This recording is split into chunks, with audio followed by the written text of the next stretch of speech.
is a good time for me to also introduce myself. I'm Urmila. I am an educator, writer, artist, and a creativity coach based in Hong Kong. I run the Substack Teacups and Tiny Victories, which is basically a publication on creativity, identity, and representation, which is also the theme of my upcoming book. And I'm very happy to do this live with Anjali. It's my first one, by the way. Yeah, always special. Happy to be a part of your journey also and to be your first. Yay! I Hong Kong. know, first are always special. Hey, Yeah, family is also in Hong Kong. yeah, she's also in Hong Kong. Yeah. Okay, so should we move on to the first thing that we both connected so fast on?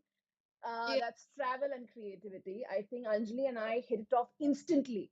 It was like instant commenting, restack, and I was like, how is she reading my mind? Like we both resonated so much on creativity and travel. So do you want to tell how it's linked for you, Anjali? Like maybe you yeah. go first. Then. Me, like up early, like since ever since I really wanted to travel and like I used to travel a bit here and there.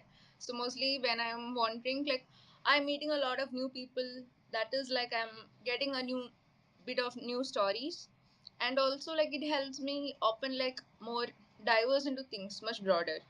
Like Yeah. if I something like I'm more of an observer, so I like to come up with conclusions on my own, like if not from the other side. So I form up stories, or like I tic tac, and I write it as a note in my notepad. So like Yeah. more of an imagination, or like, and also Mm, talk to people a lot. Like yeah. I like initiating conversations, and like I'm too curious of the new, like how, why, and what's, and blah blah. Yeah. More connecting with people like that. And Mm, travel for me, like mostly more than like exploring food, like kind of things. I'm not a foodie, so I'm more into experiences and people. Like yeah. me, travel is into that.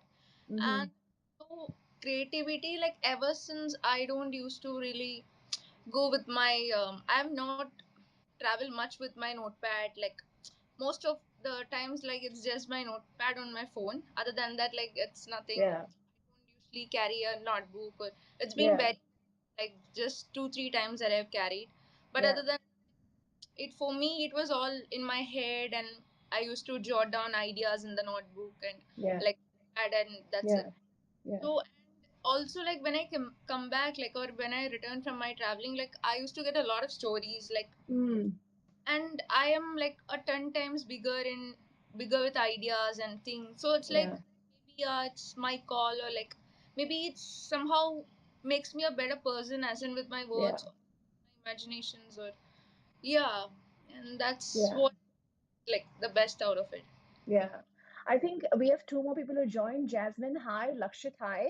Anjali and I are talking about how travel and creativity is the common thread that we got connected on. So Anjali just shared her bit about the connections between travel and creativity. I think I completely agree with her because I think travel gives you the creative recharge because it recently happened and it happened in the best way for me. So I've been an artist for like a decade now and I've tried like almost a lot of mediums and I've worked extensively, exhibited extensively, but I have never stuck to one medium. Like Anjali rightly mentioned, like I don't like boxing myself into like just one medium, like, oh, I'm an acrylic artist, oh, I'm a blah artist. I mean, you're like constantly changing, you're always evolving. And how the hell do you expect to just niche down to one? I hate that word niche, by the way. I hate it to my gut. Yeah, So you hate it too, right? I'm sure you do. So I think it was January this year. I decided that, you know what, I really don't feel like creating. I'm just going to double down on my writing because that's also something I enjoy a lot. And that's when I really focused only on my writing. And then 2 days prior to my trip to Thailand, I discovered something called as sketchnoting. And I was like, this looks interesting. So, sketchnoting, for those of you who are new, it's just a combination of words and visuals. And it's the most intentional way to document your experiences. It could be your life experiences, it could be your day to day life. It doesn't have to only be travel. And since I've been an urban sketcher for so long, which is urban sketching is basically sketching live on location. So I've been an urban sketcher for a very long time. So that muscle comes really easily for me. But sketchnoting is like a simpler and a dialed down version, more on the go. Like, for example, how Anjali mentioned she notes things on her notepad or on her phone's note app. I would do the same, and then I can always come back and revisit those memories. So like I have my favorite one from my Thailand trip here. It's basically a like this was I think in Koh Samois. I don't know if y'all can see it. So it's just a mix of these kind of visuals and a bit of those memories with each of these. So this is something. This was the size of the sketchbook I carried. I carried only four colors. That's about it, and that made my life so much easier. Like I have about 2 million photos in my photo library, and I'm going to see them like once or twice when I post it on Instagram, and after that it's done. But I'm always going to open this and I'm like, oh, that's the time when I fell off the paddle boat when I tried for the first time, and it's going to be a very special way for documenting. So like now I'm back. Now my creativity is back, and I'm like, feeling that kind of thing. So travel is definitely a very good way to recharge. So I completely resonate with what you're saying. I'm a big fan of your sketch notebooks. Like it is so good. Like I didn't know it was like very small. It's a pocket diary or something. Like It's like this it's A5 not a size. pocket. So it's not Uh, exactly a pocket one, but that's my hand and that's your reference. So this is a very portable way because I think the more we complicate creativity, I think the more we tend not to do it. So like I used to do a lot of acrylic, I used to do this, paints, this. I'm like the setup and the cleanup is like, oh my God, I want to retire like right now. But this is like super on the go. Like I started on the flight and I'm still doing it. Like it's not travel anymore, it's my daily life. But it's worth documenting and it just takes about like half an hour in the morning. I think that's something we can always give our creativity. So yeah, we have more people joining. Abhishek, Eva. Hi, Abhishek, Eva. I We are talking about creativity and travel, something which we both connected so well, and why this live is all happening. So, Anjali, do you want to move to the next one that we actually really want to talk about since both of us are like living examples of being multi-potentialites? like multipotential. Actually, at first, like I didn't know there is a term called multipotentialist or like Yeah, a yeah. generalist. So basically, like I was doing everything. Like I'm a BCom graduate, and right after I graduated, I knew that this in my cup of tea, and thought like I might take a break here or something. But then my Yeah. parents, you do whatever, but you're not gonna take a break here. Break. No, no, no. And so like I was into like IELTS and things, so I thought like maybe I would go for a IELTS trainer or like English as a special language Yeah, trainer, yeah, yeah. take a certification course on that stuff. But then like Indian brown parents, like they told me that right after BCom, like you can't go do a certification course, like maybe you should do something like as a master's or something. Yeah.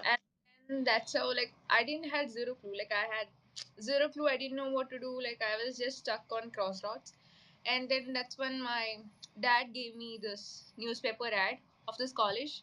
It was Uh-huh. brand new, and it was like design college of its own, but then it was brand new, Uh-huh. and it was around the hometown itself. So he was like, maybe you are good with the creative side. Maybe you can try this one. Yeah, yeah. That also, yeah, maybe I also thought, okay, maybe that's a call now. Because Uh-huh. my mom was like, is it like creative being a creative doesn't give much on the plates, to be Yeah. honest. Yeah. So she was still hesitant on that. But then my dad told like, maybe you can give your try and be proud that you actually tried at Yeah. first hand. Yeah. So I went and cleared everything. So within no time, like I was a part of the college, and then like I things turned a little bit tough, and I had to drop out in the second year, and I did a master's degree on creative arts. And Cool. yeah, the one who joined, no, Advait, he was my junior in the college. Oh, hey. He's a photographer, by the way. Yeah, and also like since I graduated, okay, I knew it was my thing. Like I was very interested in doing the project assignment. Never been I've been into academics. Like I was Mm. always extracurriculars or like Yeah. sport. So Mm. this was the first time ever like I'm sitting on a front bench in my classroom. Yeah. Like other Yeah. than that, I'm always the back. So Yeah. it was like maybe I'm. into it, and also the faculty was also good. Yeah. And like I get to learn a lot of creativity, like creative exercises and so others and everything. So I thought like maybe that's a good thing. And Yeah. even after I like dropped out, I had to complete my projects on myself, and I did. And so I was working as a designer for like 2.5 3 years, Hmm. and then like after that I got bored of it, and I was like, okay, now this is over. I have to find something new, and that's when I always wanted to start a blog. Yeah. Yeah, because like back then, even back then, I was already and always inspired to be a Mm. travel writer of some Yeah. sort. But then, yeah, Mm. I didn't know where to start or like how to start. And then that's how I came into writing, and I thought maybe I would go give it a try, and I would start a blog. So I started with Medium, and Mm. 3 months I got bored of Medium, and Medium was like very dry for me. Yeah. I I agree. I felt it. It Yeah. was a dry platform because there was only a comment section, and Mm. only the comment section and the share or something. But Yeah. other, you don't socialize with your people, or Yeah. like Yeah. you don't form a community or like Yeah. talk with people. And so I thought maybe I will go and try experiment with Substack, and that's how Yeah. and I loved this platform. Yeah. Like Absolutely. mostly for the community, I would say. Yeah. Yeah. So Substack for me is like a bunch of cheerleaders kind Yeah. of supporting each other.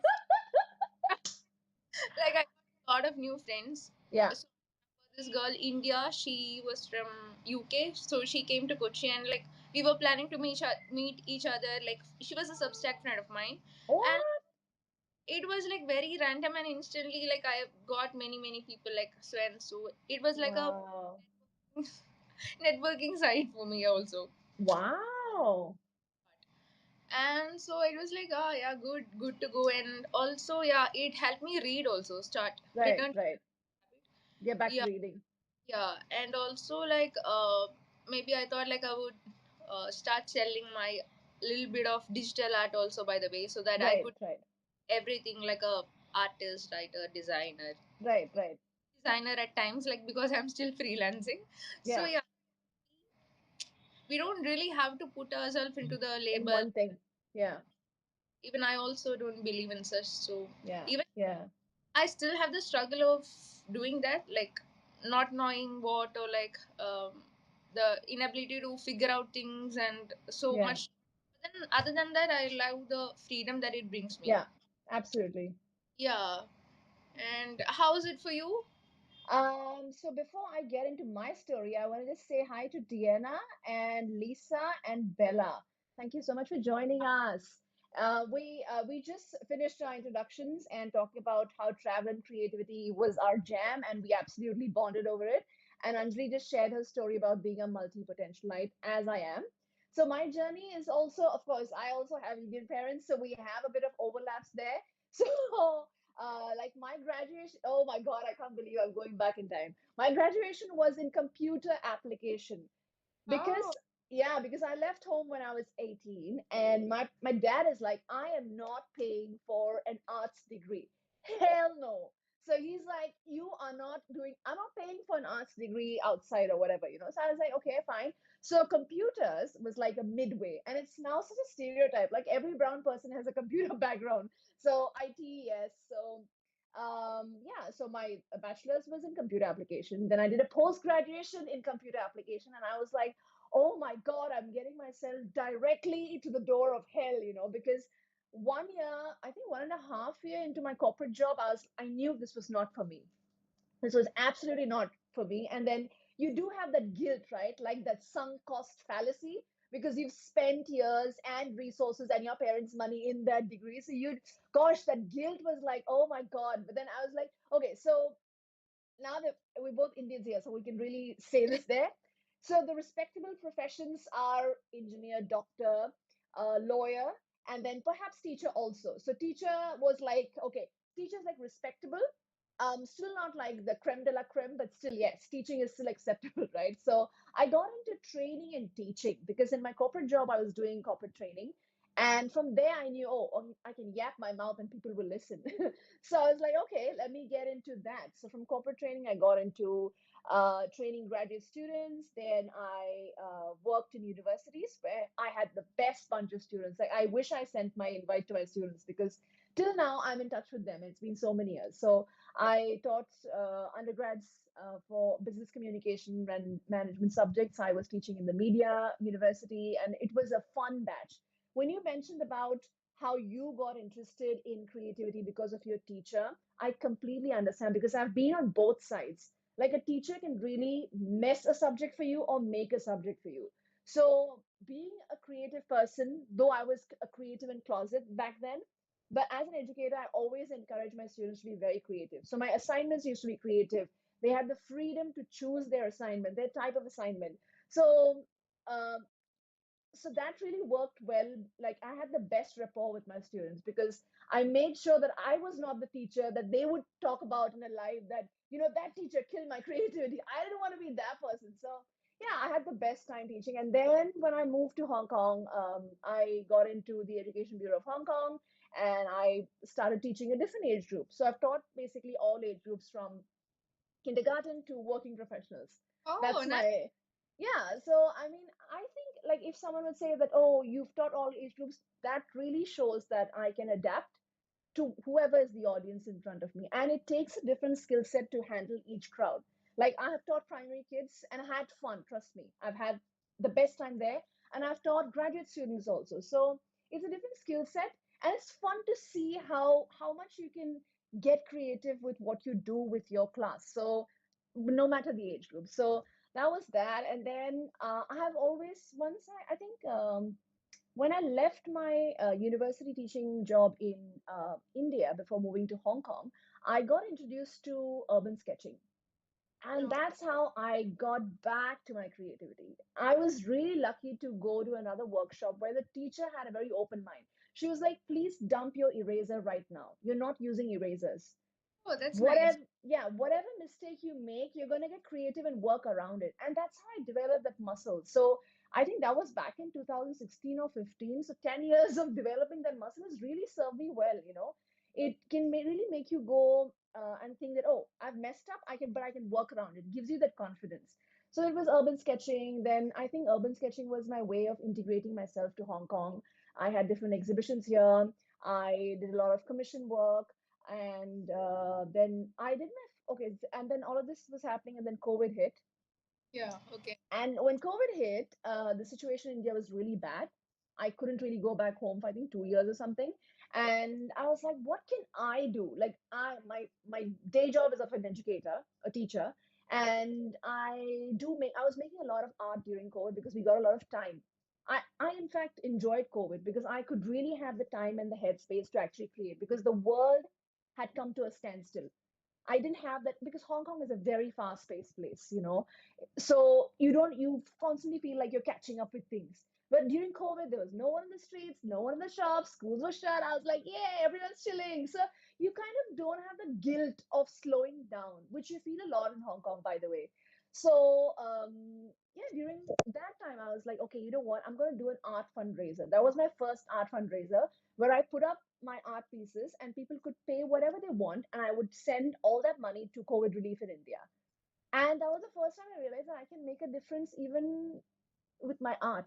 So that kind of gives you that kind of encouragement. And that got featured in the South China Morning Post here. And I was like, huh, I made it to the newspaper with my art. That was such a validation. I Yeah, I kid saw you not. the post I like. mean, it really validates what you think in your little room, thinking that, who's going to buy this. And then to see it in the newspapers, I was like, wow, you can really make a change even if, you're doing multiple things. So I think that's a very big validation for multi-potentialites like us. It just And I shows, confidence and transformation also. Like a yeah, confidence also it's inspire a lot of people too. Like yeah. for us and also for the world. Yeah, yeah. I like to see a change happening. It's like interesting. I think we do have a lot of multi-potentialites in our audience as well. If you all have any questions, please pop them. We would be very happy to join. Hey, Free has Uh, also joined. we got Monisha has joined. Madhumita has hi, also joined. hi Hasif, hi. Asif, hi. Oh God, I'm missing Amit. Hi. I hope Hi. you've not missed the best part. We've been chatting and yapping about the best things. We spoke about travel, creativity, and we're now discussing about how our multi-potential life is going. And yeah, I think, do we have any questions? We would be very happy to answer any questions if you do. Or if we are very clear about things, then that's fine too. Who else? Fang. Dawn. Hi, Dawn. I hope I'm not. Monisha. Hi, Monisha. Who else? Hi, Madhavita. Yeah, we're excited to have this as well. Hi, we're getting a lunch. Oh, you're having a lunch break. Okay. Oh, no worries, no worries. Have your lunch. Happy lunch. Hi. Yeah. And so now I think we are almost 30 minutes in. Do you want to talk about what's coming up next for your Substack? For me, like I have another live schedule with Fang. Bang! Yeah, we decided it on like yesterday. We was planning it on a week before, but then yeah, we finally decided it yesterday, and it's on Thursday. Thursday at four a.m. Like 4 p.m. Sorry. 4 So I was p.m. Which one? IST, Hong Kong, which one? IST, 4 p.m. IST. Okay, yeah, I'll jump in. I know both of you. I know Fang, I know you. yeah. So yeah, what's it gonna be about? It's gonna be about the inner child, like returning to your inner child and inner self. Oh, interesting, interesting. That should be fun. Yeah, completely relate. Count me in. I will calculate the time difference or ask Fang and join because she's also in Hong Kong. Have you, I mean, I remember you mentioning that you've met some Substackers in person. For me, I think I just know two Substackers now that Fang has mentioned that she's in Hong Kong. And I know another Substacker, Veronica, but I've not met anyone. No, I, I would love. no, I haven't met. The thing is, like, we were so close to meeting, like, we were very, very close. But then, Oh, that like, one of our luggage got missed, another hotel or something, and it was a oh, chaos full. oh And then no. we decided, okay, maybe we'll meet Meet there the again. next time. Then we are, Because I'm, yeah, because seeing a lot of posts of Substackers meeting in person. yeah, That'd be so cool. Like I think it's mostly in the UK or the US. I'm not sure, but in Hong Kong, I just know in, two. in New York, a lot of Ah, people like of have course, yeah, yeah, meetups and yeah. communities. That'd be so much fun to meet these people we interact so much with in person. I don't know much about the like other Keralites on Substack. Like I just knew one girl, like she is from Alappuzha. Other than Yeah, that, I don't know anyone other. yeah, yeah, Even yeah. others also suggesting me that like I host a workshop, not workshop, like community meetups. Community meet or something. Yeah, it'll That be so much fun. Yeah, but definitely, I also agree that Substack is a more wholesome medium as compared to Medium, because I think even I went on Medium and it seemed like, oh gosh, it felt so corporate. It was like the corporate writing platform. Like, I mean, I could be wrong, but very and like very yeah, meaningless. You're not talking or like yeah. with anyone. Like it's just a Yeah, it's very transactional, whereas Substack is like, yay, I'm cheering for you. Substack is the cutest community. Like I've met the best people here, and like I'm so glad so many of them joined. For me, for my next upcoming Substack, what I would say is like I just finished writing a three-part guide for how to make your first sketch note. Like I tried my best to translate something that comes intuitively to me to so that everyone can try it because a lot of you are very interested in how to start sketchnoting. So I have that, and luckily, a lot of people have shown interest in joining the virtual session as well. So if you would also, it's free by the way, that though that should not be the only incentive. But if you want to get creative with a bunch of people, Anjali is also going to be there for that session, so you know it's going to be fun already. So if you are interested, you can hop on to my subscriber chat and just mention your name and where you're from, so that I can fix a time that works for everyone. Otherwise, someone, it could be 4 a.m. for someone else because we have a mixed that, demography. that's Yeah, very times it's very difficult to come to a yeah. consensus. I was inviting Claudia, and she told like it's 5:30 a.m. like in the morning. Too early. Someone else also said that I would love to join, but it's 5 a.m. and it's too early. I was like, I agree. Sleep is more important than a live session. Your life is more important. So yeah, so I'll be hosting a free sketchnoting workshop probably in the next week or so. Once I figure out. So we already have, I think, 4 to 5 people. A couple of them more would be fun too. join in as well. And yeah, Kshitij, hi. I hope you didn't miss much. And are we missing anyone? Saying hi to someone? Lisa, Madhumita, Manisha, Frey, I Anjali. Oh, you actually replied to them. Oh, someone Benthal Adventures, Malibu.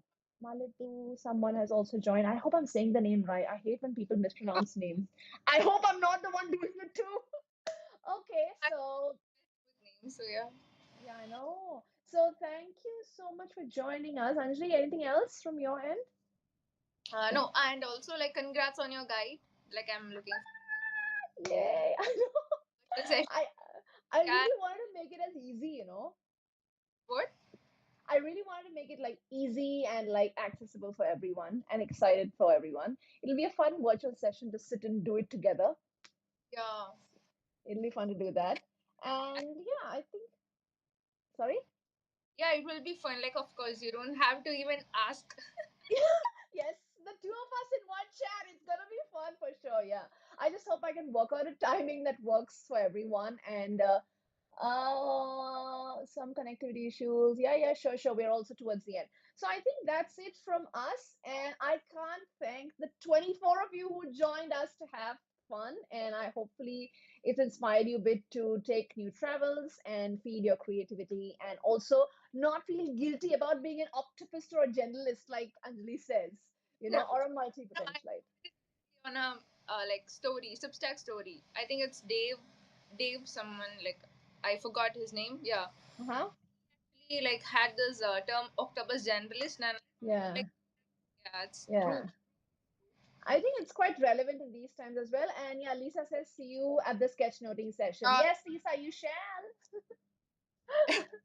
Okay, so I think we'll end this live. Thank you so much for joining us. Thanks, Anjali, for having me thank and making my you. first one such a memorable experience. Thank you so much. No, Bye. it's in a Korean heart. Bye. See you guys. See you. Take care. Bye. I don't know how to leave the live now. Uh, uh, end.